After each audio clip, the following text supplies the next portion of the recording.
You know, we all love flowers. They're there for our biggest moments, celebrations, condolences, you name it. But behind all that beauty, there's often a hidden environmental cost. So today, we're going to dig into the world of sustainable floristry. We'll explore the problems, but more importantly, the brilliant, creative solutions that are helping the industry bloom a little greener. Let's really get to the root of the problem here. And our story really starts with a simple, super relatable problem. This comment from a bride-to-be on Reddit, well, it just captures that exact moment so many of us have, that little realization that a beautiful tradition might have an ugly side. She's talking, of course, about the floral industry's dirty little secret, floral foam. So let's unpack this whole dilemma, starting with the one product that's been the foundation of floral design for decades. Okay, so what even is this stuff? Floral foam is basically a sponge for flowers, and it's made from plastic. It holds water, it keeps the stems right where you want them, which, sounds great. The big problem, it's a single-use plastic that never, ever biodegrades. Instead, it just crumbles into these tiny little microplastics that wash down the drain and into our waterways forever. Yeah, not so pretty, right? But here's the good news. Faced with this plastic problem, florists are getting incredibly creative. They're totally reinventing the very foundation of their arrangements. So, let's see how they're moving on from the problem and into some truly ingenious foam-free solutions. One of the most popular foam-free methods is just beautifully simple. All it takes is a bowl, some horticultural grit to weigh it down, and a scrunched-up ball of reusable chicken wire. This little setup creates a sturdy, water-filled matrix that holds stems super securely. It's cheap, it's effective, and it's completely reusable. Love that. And you know what? Nature can also provide its own solutions. So instead of a foam base for a wreath, florists are weaving flexible branches, like willow, into these sturdy, beautiful rings. The structure itself actually becomes part of the design, and when the flowers fade, the entire thing can just be tossed in the compost. Honestly, the possibilities here are endless. On the left, you've got a simple wooden crate that becomes this stunning aisle arrangement just by hiding water-filled jars inside. And on the right, a living wreath uses moss to hold small plants in place. This just goes to show that going foam-free doesn't limit creativity at all. In fact, it can inspire more natural and totally unique designs. And the list of alternatives just keeps going. Florists are layering moss with chicken wire, they're using those cool vintage glass frogs to hold stems up, or sometimes it's as simple as making a grid of tape over a vase. For massive installations, there are even reusable plastic trumpets that can hold water without any foam blocks. The crucial point here is, for pretty much every design challenge, there's a reusable or compostable solution out there. Okay, so if foam is out, what about just skipping cut flowers altogether? I mean, using living, potted plants seems like the perfect zero-waste answer, right? Guests can take them home, they last for months or even years, but, as we're about to see, it's not quite that simple.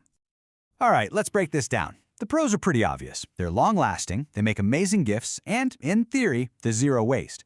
But the reality, well, it has some hidden challenges. Professional growers can force cut flowers to bloom for a specific date. You just can't do that with potted plants. They can get expensive, and here's the ironic part. They almost always come in those black plastic nursery pots, which a lot of the time can't even be recycled. And this comment just hits the nail on the head. You try so hard to avoid one single-use plastic, the floral foam, only to end up with another, the nursery pot. It really highlights a critical lesson in sustainability. Even our best intentions can have unintended consequences. Okay, so we've looked at the mechanics inside the arrangement, but what about the packaging on the outside? That cellophane and paper, that's a huge source of waste, and it's where we're headed next. Now here's a distinction that really matters. We often think flowers need waterproof wrapping, but that usually means it's paper laminated with plastic, which you can't recycle. For most situations, water-resistant is all you really need. This can be done with special coatings on paper that don't mess with recycling, making it a way more sustainable choice. It protects from splashes but not full submersion, which, let's be honest, hopefully isn't happening to your bouquet anyway. And the innovation in this space is just fantastic. We're seeing compostable sleeves made from things like cornstarch, beautiful wraps made from recycled paper, and even reusable fabric wraps made of linen or organic cotton. Some florists are even upcycling materials like vintage scarves, which turns the packaging into part of the gift itself. How cool is that? So how do you choose the right one? Well, it's really about balancing your needs. For a crazy busy Valentine's Day rush, pre-cut compostable sleeves are going to save you precious time.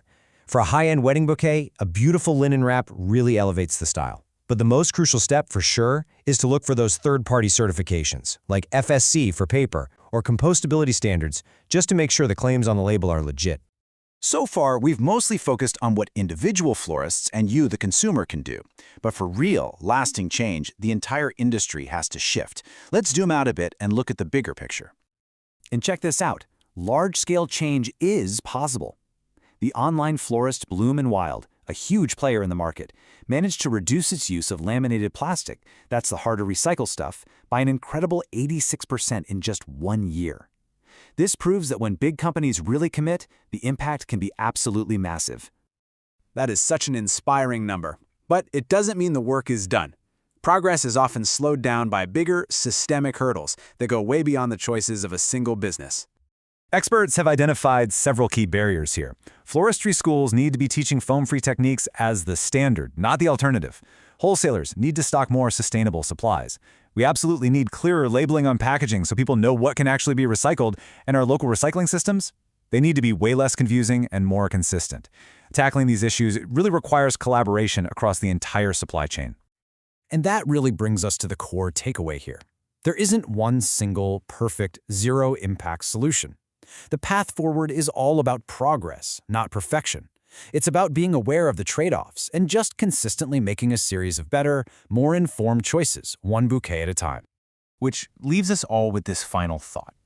As consumers and creators, we're constantly navigating that balance between convenience and conscience. So the next time you're admiring a beautiful arrangement, it's worth asking, what is the true cost of this beauty? And what choices can we make to ensure it doesn't cost the earth? It's definitely something to think about. Thanks for joining this explainer,